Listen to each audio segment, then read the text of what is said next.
It's actually the third oldest car manufacturer in the world. Skoda inherently has always had engineering at its roots. Yeah. Volkswagen felt that Skoda was the ideal brand to bring to India because of what it represented. Their first car actually was absolutely phenomenal. And it was the Octavia, and which just blew our mind away compared to what there was. Exactly. And Hormazd, you have to tell the story on how we got that car first and what you did to drive the car on Indian roads first. It had that tech base from Volkswagen. It had the fantastic diesel engine. It had the chassis, which was like, you could drive it at 120 and be stable, And it had that huge boot, which was perfect for India. At that time, you could bring V6s. Imagine having V6s in these cars. Exactly. I mean, it was a lot easier to get engines today. Today, it's a different world. Skoda was looking at a mass volume, and that's when the Fabia came. That was really the first premium hatch. Absolutely. But unfortunately, it was too premium. People also realized that, frankly, these cars were not cheap to maintain. Those mechatronic issues, it really broke Skoda's reputation. Skoda was just going to discontinue the Fabia. They couldn't do it. And they offered the entire tooling, design, rights to Tata to make the Fabia. Really? Absolutely. Talk to the people inside. You realize that Volkswagen is still controlling a lot of stuff. And then, Hormazd, is also this challenge of this tax case that the government has put on Skoda. I think it needs to be sorted at some point. So they don't have this sword hanging over their neck. Yeah. It is not an easy ride for Skoda, but I think, there's a lot of... There's some light at the end of the tunnel. There is some light at the end of the tunnel. Skoda has completed 25 years in India. And it's the Silver Jubilee celebration of the Czech brand that we're going to be talking about in this episode of Deep Drive. We're going to be talking about Skoda's highs and lows, its history, how it entered India, and what even the future looks like. I'm Hormazd Sorabjee. And I'm Shapur Kotwal, and we're going to be giving you some insights into how Skoda did it and some stories, behind the scenes stories, right, Hormazd? Absolutely. I think, we should rewind back to Skoda. We know it was exactly. It's actually the third oldest car manufacturer in the world. We know its history. Obviously, a lot of it was kind of at the time of when Czechoslovakia was part of the Soviet bloc. It was a completely socialist, state. Obviously, it didn't have the scale of development. Skoda was nationalized in 1948. So, similar stories to Ambis and Fiats over here. But Skoda inherently has always had engineering at its roots. Yeah. I mean, that Czech engineering is famous, Tatra, and, there was a sister country to Germany. They had engineering in their DNA. And I think, but obviously, under, during the kind of when it was part of the Soviet bloc, so to speak, all the Eastern European countries. Clearly, there was no investment, no development, very closed economy at that time. Correct. And I think after the wall fell, after, I think in 91, things started changing. Obviously, the whole economy started freeing up, markets started freeing up. Volkswagen started kind of investing in Skoda. By 94, I think, it had really taken a sizable chunk. And by 2000, Skoda was a complete or a 100% subsidiary of the Volkswagen Group. Yeah. And I think 2000 is the time that it came to India. Exactly. So I think it all dovetailed with the fact that even the Indian economy had liberalized by then. It happened in 91. The car sector was delicensed in 93. So really, it was a market, and Volkswagen felt that Skoda was the ideal brand to bring to India because of what it represented, a solid workhorse in Eastern Europe, solid build, good value, that sort of thing. And their first car actually was absolutely phenomenal. And it was the Octavia, and which just blew our mind away compared to what there was. Exactly. And Hormazd, you have to tell the story on how we got that car first and what you did to drive the car on Indian roads first. Come on. Yeah, I think I don't even forget that story because I think clearly at that time we wanted the Octavia as an exclusive, which we got, I think, for our March 2000 issue. So really even well before the launch. Now the car had just come. Obviously, I think even Skoda was a fledgling company at that time. I think it was operating somewhere out of Churchgate, didn't have a proper office. So really didn't have infrastructure to get things done. And they said, listen, we'd love you to drive the car, but we've not been able to insure it. So I said, I'll insure it. And I think we insured the car for them just for those few days so we could legally drive it.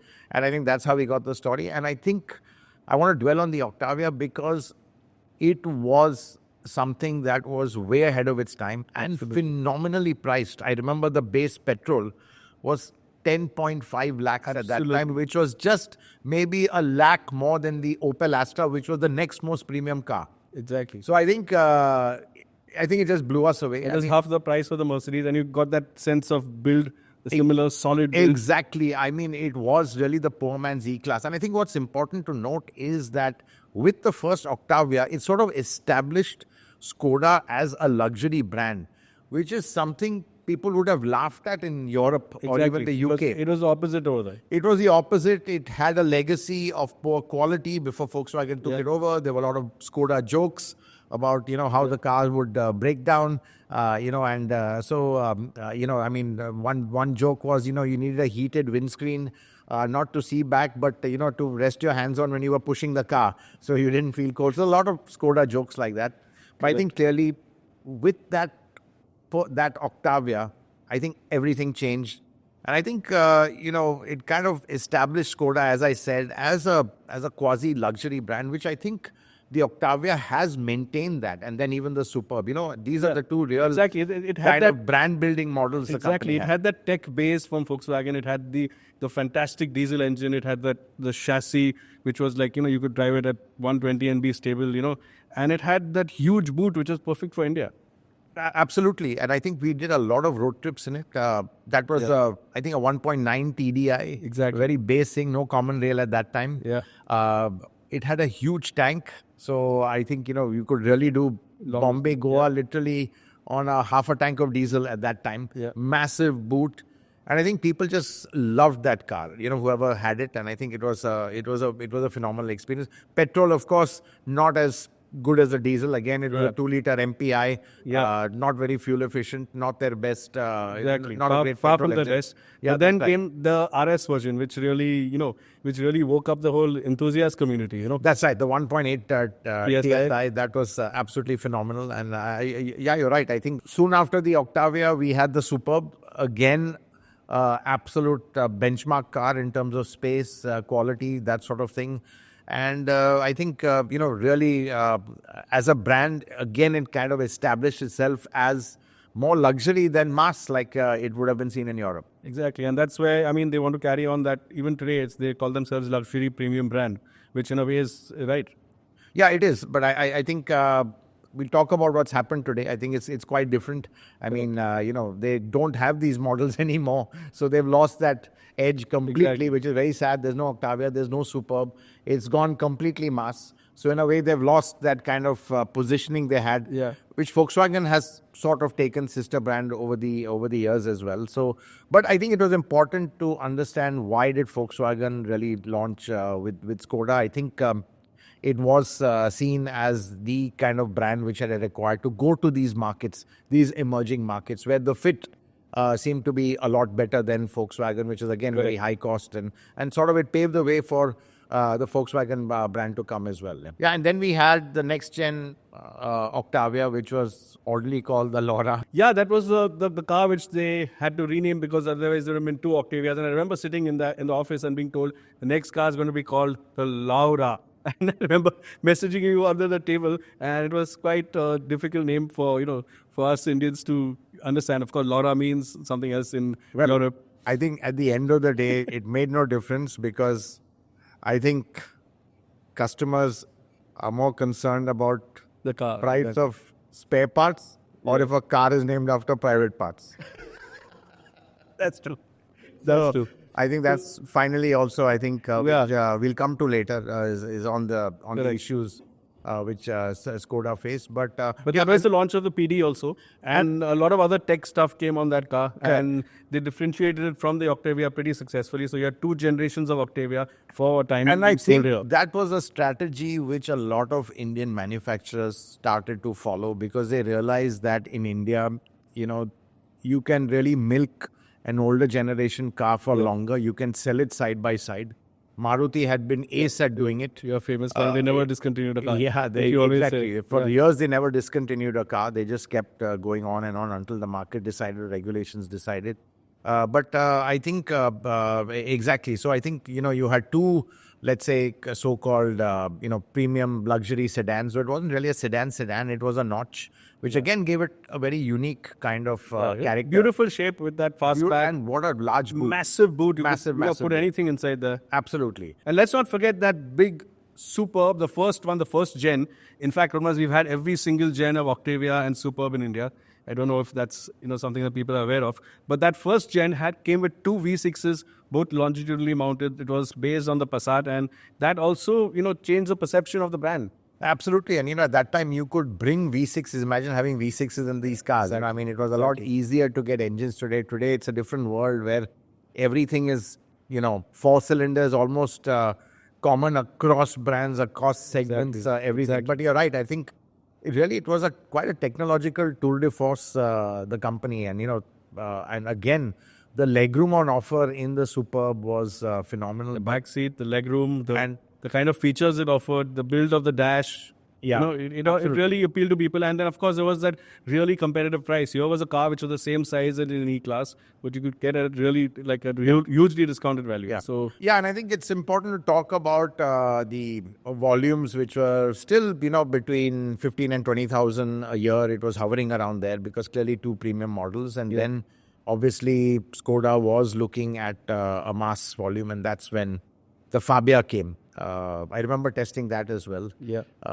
I think a car ahead of its time. And we had the car well ahead of its time. If you remember, it was in our parking for a month almost in office. Yeah, I think the comms guy had forgotten about it. Yeah, we had it for a to week. hide the car. That's right, just before the launch. And I think, again, top-notch quality. I mean, the quality was something we'd never seen in a hatch. That was really the first premium hatch. Absolutely. But unfortunately, it was too premium. The space, the build, the way it drove, it was like... It was amazing. Yeah. But I think it was too premium, and I think let down by some weak engines. Poor engines, all of them. All of them had poor engines at that. Not, I'm talking about the minis, not the bigger cars. Yes. So, and the same engines were used by the Polo, which really, I think, Skoda's history had started to get entwined with Volkswagen. I think it was that old problem of being too expensive for the market. So they tried to reduce the cost by getting smaller spec engines or lower spec engines. I think they didn't have a choice because they had to meet the sub 4 meter rule. Correct. So there was no option for them, though they had a 1.6. Which was the best engine later on. Yeah, but again, it became even more expensive because they didn't, meet that. They went away. They went away from the excise benefit. But a great car to drive, but again, just way ahead of its time. And I think at that time, I think people also realized that, frankly, these cars were not cheap to maintain. They were expensive. And then we had, I think, one car which was, again, absolutely phenomenal was the second gen Superb, which was just phenomenal. Yeah. I mean, I think even the interior quality, it was really right up there with German luxury car levels, Mercedes levels. In fact, it was so good. I remember later on, Audi and them had an issue that, your cars are looking too luxurious compared to ours. That was always been the case with the Volkswagen Group. I remember Kaban here, phenomenal designer. I mean, absolutely brilliant. But he was really pushing it, giving it that level of detailing, which I think, as you said, in a lot of their cars, I think Kodiaq also later was one, except they had to tone it down because it was competing not just with Volkswagen, but with Audi as well. And I think that's the beauty of Skoda. It was always the underdog, always the, I wouldn't say a step brother, but, not the big brother, which Volkswagen brand is in the whole Volkswagen universe. And it's always had to punch above its weight, and it did in many times. It has. I mean, globally in Europe, it had seen huge success. In many markets, it's been the best-selling brand. But I think, again, coming back to India, I think what that Superb did was really established a certain level of luxury for a mainstream brand. Direct injection, turbo, petrol, twin-clutch gearbox, diesel, V6 engine with 4-wheel drive. 3.6 V6. Exactly. Can you imagine that? I mean, with 4-wheel drive, that was we can only dream of these engines now in these sort of cars. That was just so much fun to drive. Even that huge car, they even managed to make it fun to drive, that big car. Right. So all the rally heritage. And then the problem started. I think one of its biggest heels was that DQ200, the twin clutch, 7-speed gearbox, where those mechatronic issues, it really broke Skoda's reputation, and it earned a really bad name for reliability. Those gearboxes, And also, they didn't handle it in the best way. It was an expensive problem to fix. And, they could have gone in and pumped money Exactly. into it and replaced it, That's which right. they were doing later on. But there was a lot of there was a- firefighting that had to be done Exactly. later on. But the problem was that clutch, that gearbox had an issue in India, and it kind of manifested into the other cars as well, the smaller cars. So the DQ200 really is a gearbox that's best forgotten. It was a good gearbox when it worked. But clearly, I think, We had some issues, and that's why I think a lot of OEMs have stayed away from using a dry clutch unit in India. So did Skoda. They rolled back onto the, on the Kushaq and the Slavia.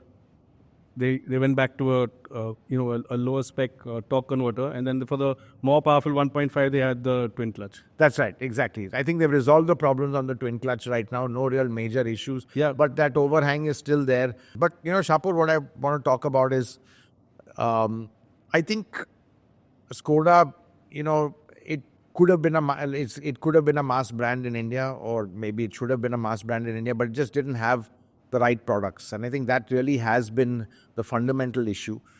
I think the Fabia again discontinued because clearly it was not adding up. The car was so expensive. At one point, they were using 1.5 lakhs per car. They just couldn't sustain it anymore. So I think at that point, when the Fabia was there, that's when it volumes or sales peaked to around 35,000. Yeah, they realized that rather than getting market share, they're just losing money. Exactly. So it got them market share, it got them volumes, but they were just losing money. And interesting, what a lot of people don't know is that at that point, Skoda was just going to discontinue the Fabia. They couldn't do it. And they offered the entire tooling, design, rights to Tata to make the Fabia. Really? Absolutely. Wow. If they wanted to do it under their brand. But that didn't happen. I think even Tata realized, there's just an inherent cost in these cars. And that's really what has plagued Skoda and Volkswagen to a greater extent, is this high costs which are there in these products. It's been a problem with them to sell their cars globally for years, even with the electrics today. Exactly. It's the same thing. Yeah, that's right. The Skoda is, let's say, been the one which is a lot more frugal, a lot more cost effective. In fact, Skoda as a brand compared to Volkswagen, a lot more flexible in their choice of suppliers. They are more amenable to go to a local supplier than, let's say, a Volkswagen is. Correct. And that's why they've got, had that kind of edge in this market. I mean, you look at even something like a Superb and a Passat. Superb, cheaper and far better as a product. Exactly. Or even Octavia and Jetta, for example. I mean, the Octavia really kind of, was ahead of the Jetta in many respects in that sense, and especially in terms of cost. So I think Skoda's inherent cheaper costs from developing cars in Czech kind of gave it certain advantages. Yeah. But again, the core components are all Volkswagen. Engines, for example. Exactly. We know all the diesels come from there, the gearboxes come from there. The platform comes from there, so that is inherently costly. And then 2010, we had the Yeti, which was another cover for us, and we had to go all the way to Aurangabad to drive the car. And if you remember getting there early and just waiting outside the gate for the car. And finally, the famous story of you just with no papers, getting ahead of the security guard and just taking the car out because the sun was falling. We couldn't shoot. Exactly. We were just waiting outside, and then I told him we're just going to go outside and wash the car. And he believed you. Because the factory was taking forever. There was some paperwork going on between two departments, and it was, maddening. And then security guys at factories are a law unto themselves. Absolutely. Influence them, make them hurry up. Yeah. So I said, we're just washing the car outside, because he said, don't wash the car here. So sit just outside, and then we could shoot, because once we were outside, we could manage it. Yeah, I said, we're just outside the gate. Don't worry. So, but I think again, Yeti, absolutely brilliant. I love that. What a product! What a placement! Even that design language, that quirky design language, if you see, it's even valid today. Even cars like the new Kia, it's got that same central B pillar with the thing, and it was absolutely. You loved driving it. I remember I used to go nuts. I used to love driving it. It was a car taken to Mahabaleshwar several times. Lovely size, terrible boot, not much boot space. But great on rough roads. Oh, it was unbelievable. So it was Skoda's ride at its absolute best. A very, very capable car. But again, I think where they got it wrong and why volumes were limited, there was no automatic option. Exactly. And the size was sort of off for our market. It was too, as we said, the price to size ratio, it was not enough. I mean, again, that's, we've covered this before. A lot of global models don't do well here because they don't kind of tick the basic boxes Indian consumers want. But again, Yeti was an outstanding. Yeah, it was also Skoda, a saloon brand or a sedan brand, transitioning to SUVs. Absolutely. Which is another fundamental issue that they've had over the years. So that was their first attempt at it. And, if you see today, we are an SUV market, especially where their products are. And again, the size to price ratio, becomes important. But this was their first sort of step into that, uncharted waters at the time. Yeah, it's a pity they never did a follow-up on the Yeti. Absolutely. And everything has been very conventional after that, So, whether it's the Karoq, the Kodiaq or whatever. So I think, that's really... they've obviously had to pander to a broader global customer base. And today, just as the Superb is doing well, the Kodiaq being an SUV, that got a lot of, it attracted a lot of interest. And that 7-seater is doing pretty well today. It's sort of established as, a luxury car to go to in that space, in that price band. That's right. So it's interesting that for the Volkswagen Group, it was Skoda, which kind of started it all off. Yeah. Established itself, as I said, as a sort of luxury brand. Then came Volkswagen, and obviously being the mother brand, a lot of investment was put behind it. You had the Polo, you had mass market models like the Polo, you had even the Vento, of course you had the Rapid as well. And at its peak, Volkswagen was about 78,000, but Skoda at that point never got beyond 40,000. Yeah. So clearly, Skoda was seen as the, let's say, no, I wouldn't say not the favored sibling, but the second sibling in the Volkswagen universe. But I think Skoda still continued to play a role. It got the Rapid. Again, Skoda didn't want to do a sub-4-meter sedan, which Volkswagen did with the Ameo. Yeah. Made a mistake over there. Absolutely. And I think there's a story to that, because if you see the Ameo, it was really quite ugly. It was like as if the designers hadn't bothered. They'd reversed a Vento into the wall and kind of just squashed it, and you got the Ameo. Chopped the boot. I think what I understand, there was a big pushback from Skoda designers who said, I can't design a car that has the Skoda aesthetic sense in sub-4-meter. I can't design a sedan, rather. Exactly. That has the Skoda aesthetic. And sedans still were very, very important for Skoda at that time. So I think they dropped the sub-4-meter sedan. And correctly. And at that point, and lost a lot of volume as a result. So I think at that time also the feeling was, profit bottom line before volume. And I think that's what they have kind of worked on, since then. But again, Skoda has had kind of rocky patches with service. And I think also one of the things which Skoda has faced is really kind of, let's say, turbulence at the top in terms of their leadership, a lot of changes happening at that time, even the last couple of years. And I think that has kind of impacted the stability of the company in terms of its network, its growth, that sort of thing. But I think, we've not talked about the third gen Octavia. Which came here. I think that was a pretty popular car. Grew in size, absolutely. And a much bigger car, much more space and comfort on the inside. And it came with a diesel, it came with a smaller 1.4 TSI petrol, a 1.8 TSI petrol. So a lot of choice for customers. And I think that's again when it got popular. By that time, all the problems have been ironed out. Pretty reliable. And also, I think a lot of competition was going away because you had cars like the Renault Fluence and I think even the Corolla, which was really a solid car. I think that sedan segment was going. You just had Elantra over there, and it was priced much more expensive than the competition, but still people wanted it. Exactly, it still was the best car in its class easily, and I think that's when they really got some of their brand back. They got some of their brand name back, and I think that has continued in some way till today.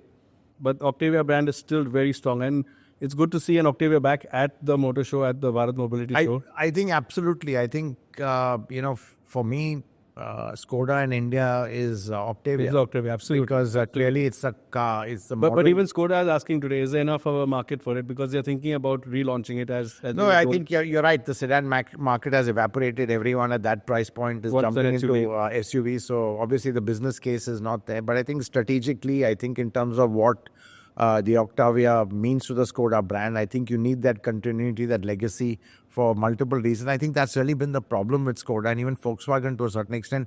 They've done a lot of this stop-start. They bring these models like the Karo, and then they just kind of, discontinued it. They got the Superb, stopped it. Octavia stopped it. Yeah. Then they kind of get an CB over Superb, doesn't work. So I think it's quite messy with their premium models right now. They need to have a proper strategy because, the shame is it's that these models, these premium models is what gave Skoda the clout, the kind of brand clout over here. Absolutely. And, when you have that brand strength, you can charge more of a premium on your lesser models. So I think, strategically, but, it's very easy to say it has to fit in with align with what's happening globally. Market forces and price factors and what's happening globally. Price to size ratio. Exactly. And I think going forward, Hormazd, they've said that they're going to get a larger platform to India. What are your feet? What do you think about that? Do you think that's going to happen? But I think before we get into that, I want to talk on the Superb again. They can't bring it as a CKD because they moved from Lada Boleslav to Bratislava. Yeah, it's a new platform. Absolutely. And there's no CKD facility there. So, you can't bring the Superb in a CKD form over here. Octavia, there is, potential. But again, it's really working out quite expensive. Really, the business case is getting more and more difficult. So I think volumes are contracting. That's the main problem.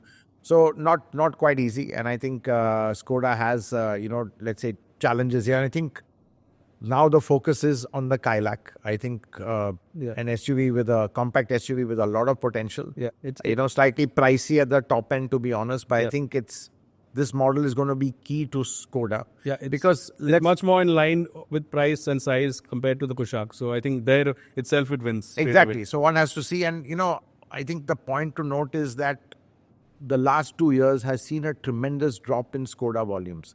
In fact, after India 2.0.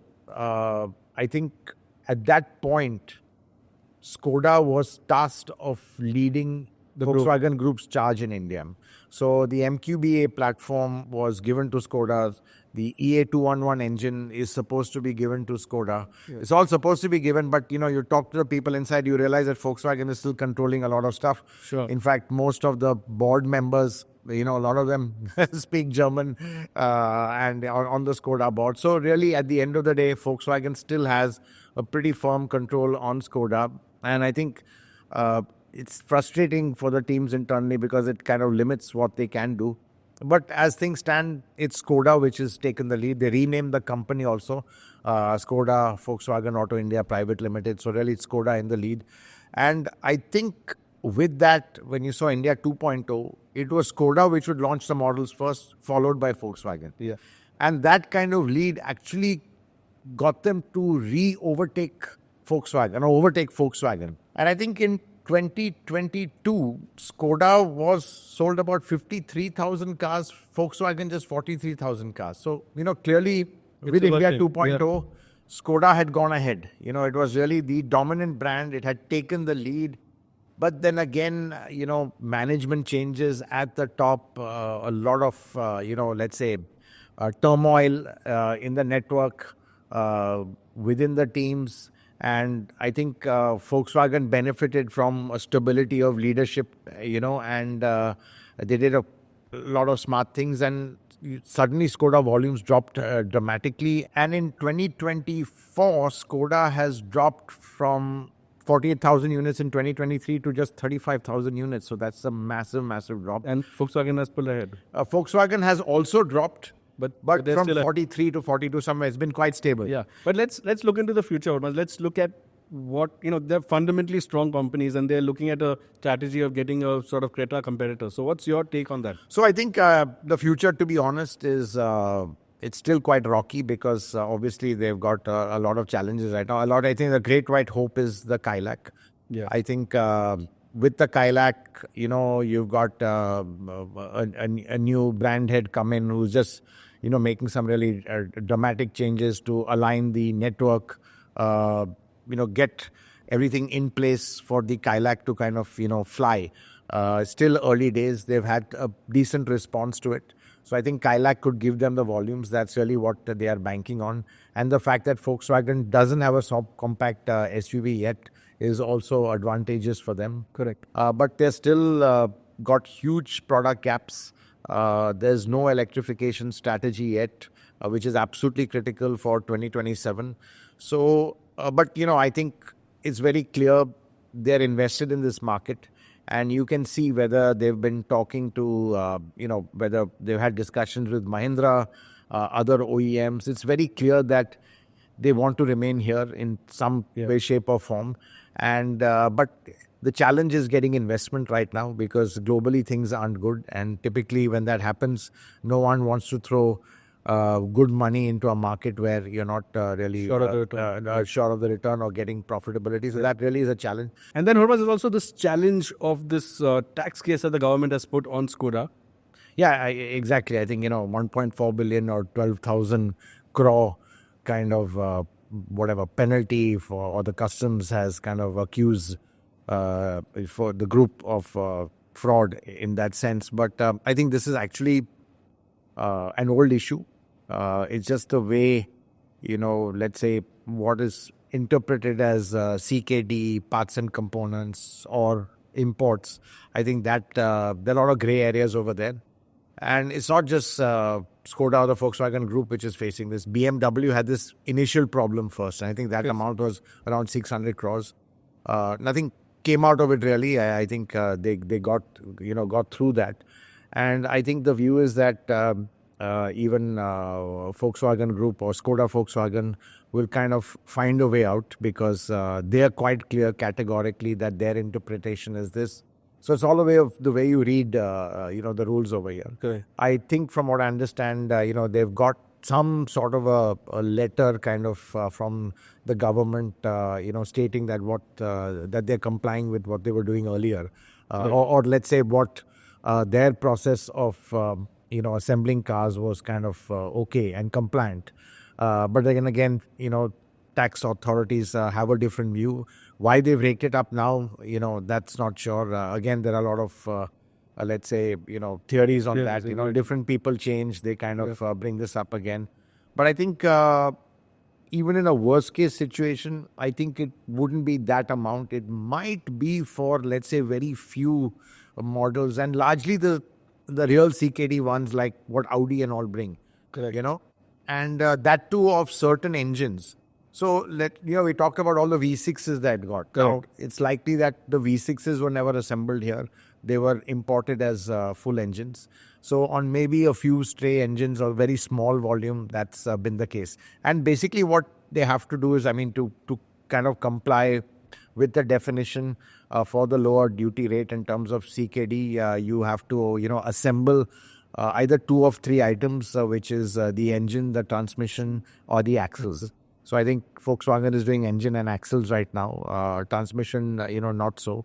It's a different strategy to what, let's say, Mercedes or BMW do. What they do is they get Force Motors to build the engine and then it's a local billing. So the whole transmission and engine becomes local. So they've done 2 out of 3. Yeah, so exactly. So I think that's really the issue over here. And I wouldn't be surprised that if there is some provision made in the books of these companies, particularly Audi, in case they get slapped with this thing. Companies typically do this. I know BMW had done this. So I remember speaking to the CFO at that time. They do make a provision that, you never know which way it will go. So just make a provision in their books that, that there is this looming penalty that can be done. Honda does it for Cafe. If they get slapped with the penalty, they've made a provision in their book. So, and you get a sense, and I talk to a lot of people, they're not too fussed about this. So, but, obviously if it happened, company wouldn't still a hurdle to get over. Yeah, so I think it's going to be an ongoing thing, but I think it needs to be sorted at some point so they don't have the sword hanging over their neck. What do you see that's coming up which you think, that's going to work? That Creta competitor, what they're talking about? So I think, honestly, the Taigun and Kushaq, or Kushaq in Skoda's case we're talking about, is a Creta competitor, but it's just a little bit smaller. So I think what they're looking at, and we said this before on our podcast, is Kushaq and Taigun replacement on a larger platform. It won't come for another 3 years. They've not really signed off this project, but I think that is going to happen because there are markets like Brazil where, that's going to kind of accelerate the India program as well, because if happening in Brazil, it should happen in India to give the company the scale. The question is, can they get that price, size, features, combination correct? I think that is the challenge because the costs are still too high. They are off their cost target by maybe €1,000. They need to kind of, bridge that gap to make it a potential business case, a viable business case for them to make here. I think somehow they will manage that. I just hope they don't cut where the customers can see it, and they are a little bit more clever and prudent and agile in the way they develop these products. But I think those potentially, could be good products, could be potential 7-seater versions as well. And I'm sure, I think we all know how the cars drive. I think one thing is clear is that the driving dynamics, the robustness, the safety, whatever you say about Skoda, this is one thing absolutely that they score above, the others. I mean, Volkswagen too. So I think as people get more and more mature, I feel they will, kind of warm more and more. We're seeing that. We're seeing that when we talk to people over the cars they want to buy, they're asking the right questions that, steer them more towards these brands. I think people will move away from just the size of the infotainment screen, the features you have, the cool seats, the panel roof, that sort of thing. We are in that phase. We are in that craze. But I think it's all part of the evolution of the Indian customer. The Indian customer. So exactly. So I think that's what's going to happen. That's working in their favor, but the challenges are there. Yeah. And of course, more SUVs will mean, they can flesh out more parts of the market where they can really sell the car and make some money. And what do you think of the electric plan, Hormazd? I know they've been struggling for a long time, but do you see daylight at the end of the tunnel for them? So I think on electric, they've been talking about ENIAC, taken time to come. They were about to launch it, I think, a year or so back. But then before that, you had these massive, let's say, regulations or compliances for... after all the fires that were happening with these Chinese-made scooters, the kind of, let's say, tests and validation you had to do, batteries, kind of pushed the launch forward, increased the cost. So I think they are, Pete Anaba has said he's going to be launching an EV this year. Obviously, it'll be a high-end one, low volume, probably a CBU. Just probably the L-Rock. Yeah, so, I think probably the L-Rock. So I think... but for that mass market EV, I think they are still struggling. Yeah, and it's more of a challenge because cost is more of a factor in that way. I think it's not just cost, it's where you get it from. They was first started out with the MEB 21, which is a compact car, but again, it just wasn't offering the value. It was small, it didn't have the feature set. Then they were relying on Volkswagen China, piggybacking on Volkswagen. China main platform, CMP. Yeah, the China made platform over here. So that again has run into a bit of issue because they have, let's say, a tie-up or a joint venture with Xpeng, which is a Chinese company. They are, from what I heard, a little reluctant to share data over here. So that's run into a bit of problem. But I think that all could have been sorted out. But I think the fundamental issue is, again, there's a huge cost overrun over them. Exactly. And from what I understand, it's reached a stage where now VW China has thrown up its hands and told both VW and Skoda, guys, get it done in Europe or get it done yourself. So in a way, circle back to one. And I think what's worrying is that you've got Cafe 3 looming in 2027. And they need the electric for that. They need the electric, otherwise they will be facing huge penalties. The other sort of, left field option is a diesel. Yeah, but it is. But I don't think the diesel there is enough market for them. And I don't think Volkswagen, they're completely out of diesel. For them, diesel is done. After Dieselgate, they're never going to go back to diesel. They might do it in small CBU volumes just to satisfy the market. And frankly, diesels only really work at the very big SUVs. They don't really have a market in the small mass cars, which, like even today, the Slavia, even if it had a diesel, it would be a very, very small percentage of sales. So I think diesel is not really an option. The only option is electrification. Hybrid would be one option. Again, too expensive because the European hybrids are too expensive. So I think, that's one thing they have to work out on.